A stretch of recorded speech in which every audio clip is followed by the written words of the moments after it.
So in the spirit of kicking off in time, let me introduce myself. I'm Peter Tufano. I'm Dean of the school, and I just wanted to say 2 minutes before I hand it over to Colin and Bruno for the beginning of this day 2. So the world is in an interesting place. We've never seen better times than we've seen right now. On the other hand, there's a lot of challenges in the world, and the prosperity of the world is unevenly distributed. And therefore, the role of business is critical. And business's role in addressing the issues that we face right now couldn't be more important. But discerning what that role is exactly, figuring out what businesses should do and how they should do it, is really complicated. And so I'm proud to say that we've been working on this problem under the expert leadership of many people, but I'll call out one before I close, for the last few years. And we're putting basically our money where our mouth is, which is to say our time and energies. So if you look across the school, you might think, well, this is a great 2-day event, but it's not just a 2-day event. There's a research program that's been going on for years, collaboratively between the business school and Mars. There's another research program that we're doing on purposeful business, another one on purpose with EY. And then we have the activities of the Skoll Center, the Skoll World Forum, and later this week we have the Social Impact Careers Forum. So day in and day out, the issues that you're dealing with today are part of the world that we live in at the school. And that would not happen without tremendous work by many, many people. I'd like to start by thanking the students who've come out this morning and our speakers and guests, especially on a day of a royal wedding and an FA Cup. So let's hope they both go well. I'd like to thank the staff that's been doing tremendous work. This is an extraordinarily well-organized conference, and the reason that is because some great people here have been doing a wonderful job. Obviously, I'd like to thank our colleagues at Mars, who, you've seen Bruno, but Bruno and all of his colleagues have been working tirelessly with us for years, and this conference is a great manifestation of that partnership. The team at the school, the Mars team at the school, and you'll see many of them, including Kate, very soon. But I'd like a special thanks to Colin Mayer. So Colin, as you all know, is the PI of this, principal investigator of this project. But much more than that, he's been leading the way in this topic for years. He's now, later this year, I think your second book will be out, Colin, on prosperity. Intellectually leading this field, the work that he does here, the work that he's doing with me on the Ford Foundation project, the work that he's doing at the British Academy, his 2 books. He really is a leader in helping us discern the role of the corporation in the modern world. With that, I'd like to turn it over to my colleague, whom I respect dearly, Colin Mayer, and Bruno, to get us kicked off for this day 2. Thank you very much.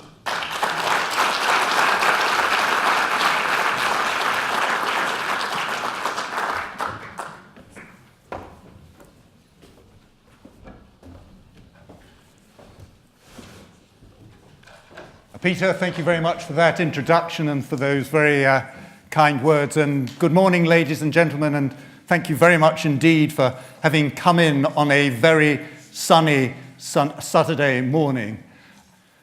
We heard yesterday about how good business is good for business and how good business can and does good for business.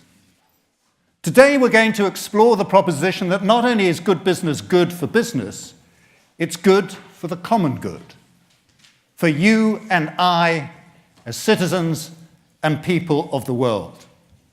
Now, the conventional view of the firm is that it's there to maximize profits subject to laws and social norms. And the prevailing view of policy and business is that the law defines the fiduciary responsibilities of directors to promote the success of the company for the benefit of its shareholders, that corporate governance is there to align the interests of directors with those of the shareholders, and management is there to pursue shareholder interests. And regulation sets the rules of the game, with companies maximizing their profits subject to the rules of the game. And that is true around the world. It's a universal conventional wisdom as to how one should run business. But it's fundamentally flawed. And it's fundamentally flawed because it pits business against policymakers. Regulators are there to promote the public purpose. Business is there to promote private profits. And because of that, business does whatever it can to circumvent those regulatory rules and, if possible, turn them to its advantage by reducing the level of competition and entry into their businesses. It doesn't work. It's never worked, and it won't work. But what we talked about yesterday was an alternative view that says that the purpose of business is not just to produce profits. The purpose of business is to produce profitably solutions to the problems of planet and people. And if one views the purpose of business in those ways, it immediately changes the game, because it's no longer one of conflict between business and government. It's one of cooperation. That business, in pursuing that purpose, is pursuing the common purpose. And the role of regulation is then no longer one simply to stop business doing things. And when it fails to stop doing business, the only response that we know is to regulate still more. It's no longer that. It's that regulation is there to try and ensure that that purpose of business is really aligned with a social purpose, and to discourage purposes that are anti-social. And it encourages a real, true partnership between government and business. Now, the importance of this is not just in terms of the way in which business operates and our views about business. It fundamentally underlies what is going on in the world in terms of political developments, of the rise of populism, of extremism on right and left, which reflects a deep discontent with the view that the only interest of business is in itself, and that it is not pursuing anything other than the interest of a small elite. So it's not only the environment that threatens our future and our survival. It's politics, social response, and indeed, ultimately, military threat that threatens our survival. And business has a massive role to play in addressing those threats. Now, to consider these issues this morning, we have a wonderful lineup of speakers, of case studies, and, to cap it all, the Oxford Union debate that will be led by the students of this business school. So we're about to have a truly wonderful and informative morning, and I hope that you find it a stimulating occasion.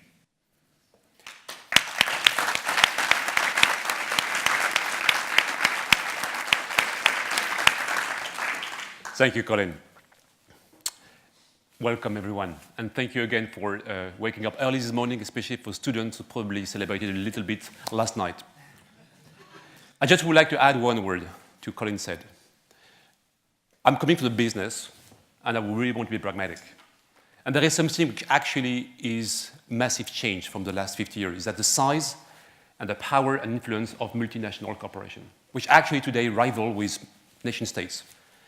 So therefore, there is no option for business actually to transform itself, to address the needs, the problems of society. There is no other option. And actually, business will either be the driver of it or the victim of it, because we cannot challenge for too long the natural laws of business, of the economy and society. So it's not only a matter of survival, okay? It's also a great opportunity to actually to re-establish business as a core component of society, developing solutions for the people and the planet profitably. And this notion, which is actually started at a very low level, at a very granular level, has multiple implications, which actually we are going to explore today. And this multiple implication is not only because business is important, it's also because each one of us actually, one way or another, is affected by the decisions of business. But we are part also of the solution, because each one of us, here at least, we are either existing business leaders or future business leaders. So the solution doesn't lie outside of us. It starts within us. And the within us starts with what is it that drives you in your life. We had yesterday the message that values drives culture, and culture drives behavior. So I hope that today, after this session, there will be a clarification of what kind of values drives you individually, and how these values will be translated into the culture of your organization, and how the culture of your organization will eventually shape and heal society. I wish you a wonderful morning, and I'm looking forward to listening to the great speakers that we have today, but most importantly, the union debate, which is always something so special in Oxford, but also so enjoyable. Thank you very much.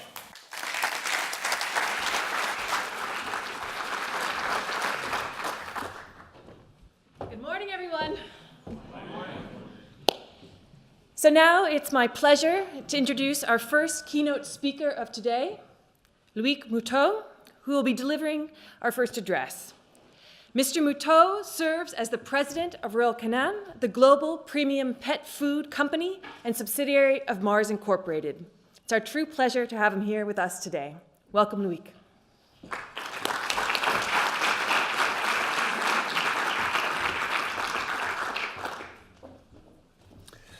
Good morning.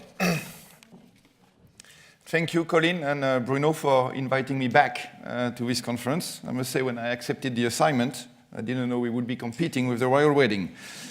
The question that I've been asked to contribute to is coming from a quote from Professor Colin Mayer. Yesterday's successful business practices are destined to be tomorrow's business graveyards. Will the current corporation approach lead to the crash of our civilization? The last part of the question is making the link between corporate management, capitalism, and civilization. That is a rather daunting question for a simple executive like myself. But I would like to offer a contribution to this debate.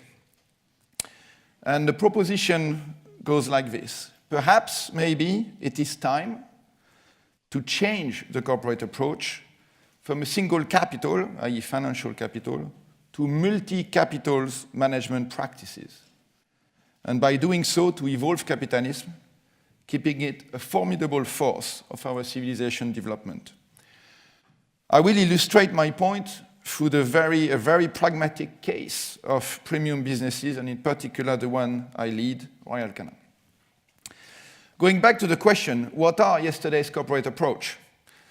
Well, the common view is that CEOs and management are here to maximize shareholder value, and therefore that CEOs use effective processes to prioritize the bottom line and use earnings as a key metrics. In many ways, that is capitalism.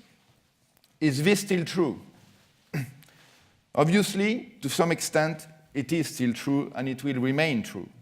If you have access to more financial capital and or you use it more effectively, you are going to be returning very good value to shareholder.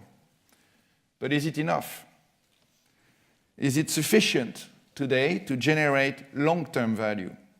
Well, I would argue that two things are changing in the business environment that influence this paradigm.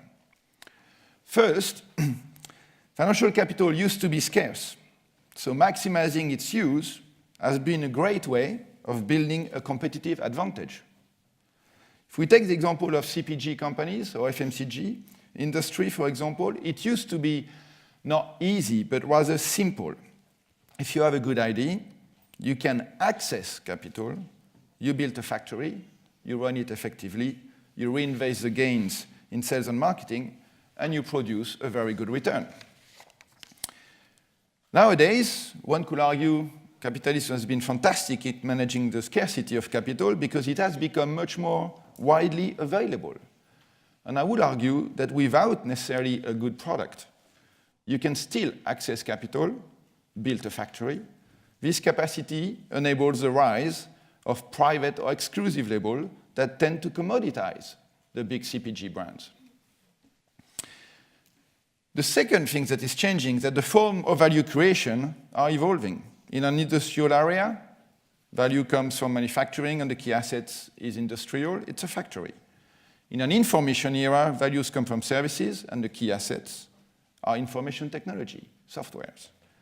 In a knowledge economy, where arguably we are all entering into, values comes from goods and services, but very often enhanced by knowledge and relationship. And the key assets are data, network, and relationship. When Instagram, a company with 13 employees and no revenue, is bought for $1 billion, something is changing. When Facebook buys WhatsApp, another company with no revenue, for $19 billion, no revenue. $19 billion, no revenue. Something is changing in the valuation process. These companies are not bought because they have assets, goods or services. They are bought for the network and the data they can provide. So my point is the following, my hypothesis, if you want. For businesses to retain the premium value of their brands or their offering, they need to do more than provide good products or services. They need to invest into building knowledge, networks, relationships in the communities around their business. They can do that upstream in their value chain or downstream in their value chain. But without doing so, they risk simply commoditization. When a company invests in building relationship, it actually builds social capital. When it invests in creating and disseminating knowledge, it creates human capital. I do not have time here to make the case for natural capital, but it is very similar, and Mars and Royal Canin have multiple examples to provide. I would like to illustrate my point with the case of Royal Canin. This is 5 minutes advertising to tell you how great we are, which you are all waiting for. This is my recruitment pitch. Royal Canin makes pet food. Rather simple business. Well, we see ourselves as providing health nutrition solutions to pet professionals that recommends pet owners on what is best for their cats and dogs. Pet professionals that recommends pet owners. Do you know the difference between a human food manufacturer and a pet food manufacturer? Anyone? The customer. That's a good one. There is another difference.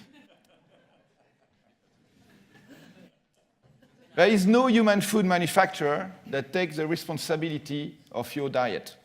None of them are responsible for more than 1 or 2% of your daily calorie intake. A pet food manufacturer, on the other hand, is very often responsible for 80 to 90% of the daily diet of one single animal, which gives us a much greater responsibility, believe it or not, on quality and food safety attributes.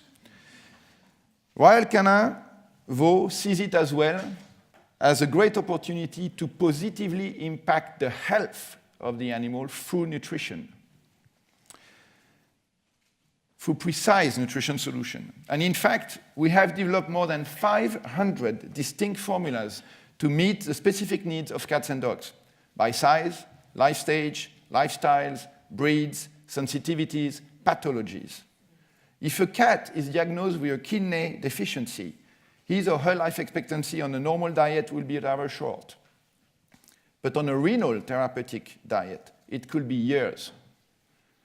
A dog limping because of arthrosis, usually that's the case for the owner as well, could be running again until the last day on the right mobility diet, probably unlike his or her owner.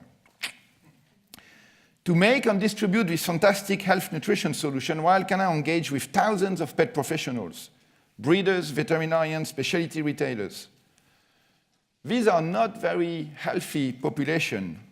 They are very often in distress. They are passionate about what they do, but they don't necessarily make a good living out of their profession.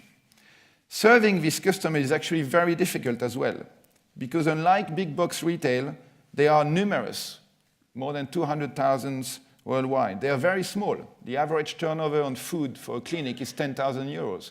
So to run a multi-billion-dollar business, I just let you make the math of how many of them we have to reach. They are spread out geographically, and they are very demanding because they put their reputation at stake when they recommend your product.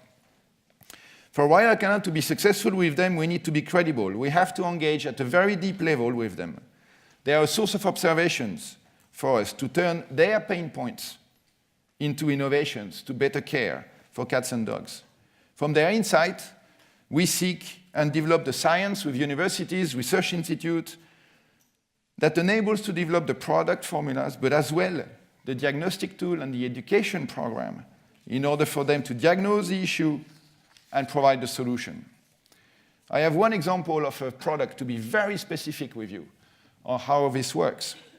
2 years ago, we launched a product called Puppy Protect. Someone in Royal Canin with a few breeders realized that 20% of a dog puppy litter doesn't make it. They don't survive. And we decided to do something about this. There was no science available and very, very little knowledge. So we partnered with the Veterinary University of Toulouse and more than 300 breeders, worked for 5 years to develop a substitute to milk bitch and a diagnostic tool to identify the weakest puppy when they come out. We launched this product, we launched the education program that goes with it, the mortality diagnostic to help the breeders. We will never get a return on this product. There is no financial ROI on this. We developed the science on neonatology. The use of this product is so narrow that there is no way we will get a financial return on this product. But what we did is develop massive knowledge that didn't exist before on neonatology.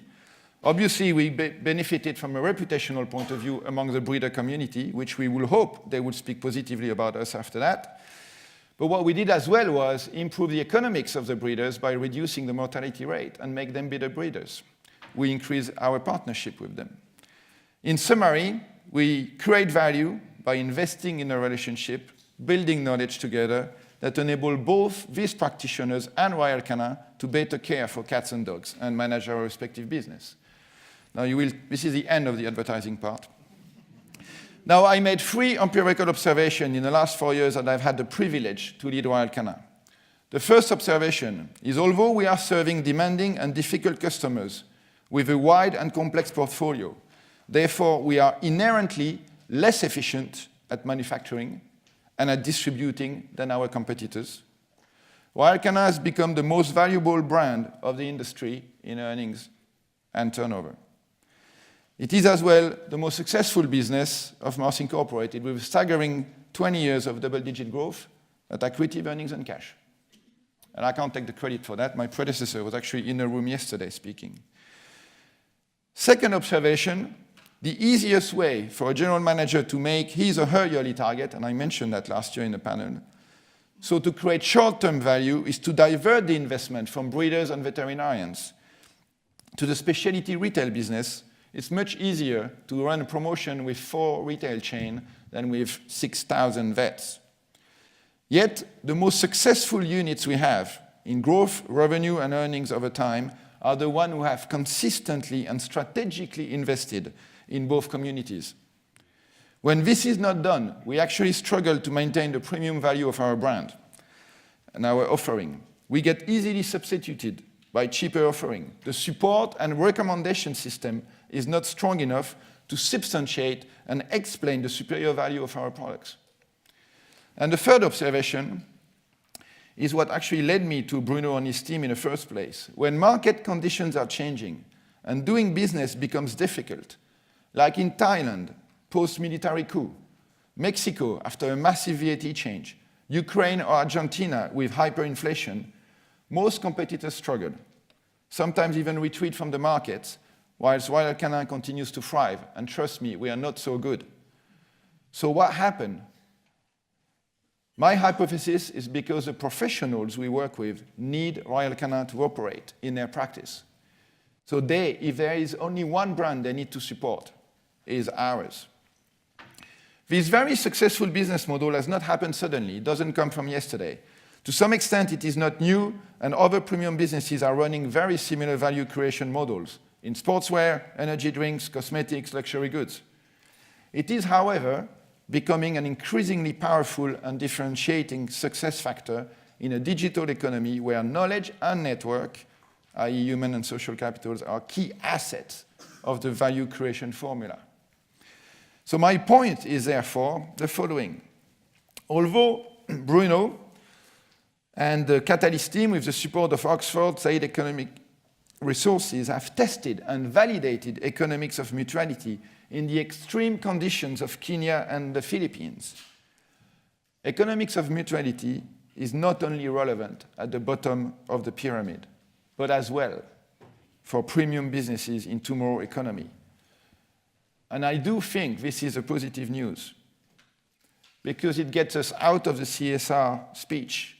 It most likely can become a real business philosophy and a set of management practices with superior value creation for all stakeholders, superior to yesterday's corporate approach.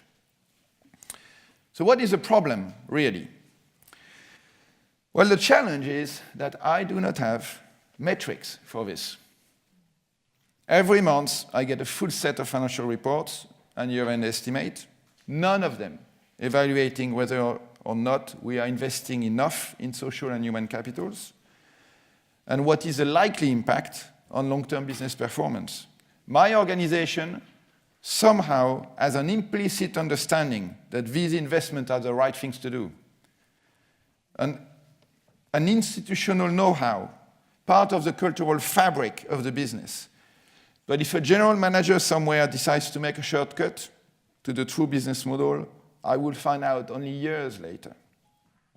So the opportunity is that you all need to help academics, finance community, business leaders need to pull together to make the invisible visible, to make the social and human capitals, and of course there is the same case for natural capital, part of the scorecard, the monthly dashboard. That is the question that brought me to request Bruno, Roche, and the Mars Catalyst team help. And Yassine, that you've heard yesterday in, I think, Masterclass 4, and his team are working as we speak together with the Royal Canin team. They are building a scalable, multi-capital management dashboard with economics of mutuality metrics. Eventually, I do hope that thanks to the work we do with Oxford, we will make it even easier by really creating a single mutual P&L and bottom line. I will conclude by making two quotes. The first one is from John Offers, a journalist at the Financial Times, who wrote in last FT weekend, I quote, "People in America and in other parts of the developed world where the same effects are at work are fed up with CEOs chasing the bottom line, and they are fed up with capitalism. If the FT writes it, we are all doomed." It might be time to change something, and I do hope to be one of these CEOs that are going to change corporate management practices to evolve capitalism so it can continue to be relevant to our civilization development. Finally, I'd like to quote one of our revered Mars family member, late Forrest Mars Jr. "When you measure your progress by the growth of those around you, we are all certain to prosper." Thank you very much.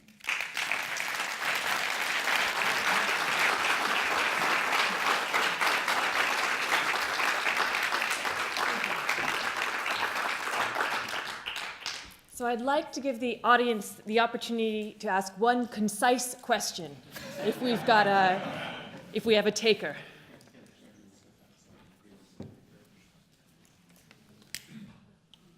I've been so clear. Great, please.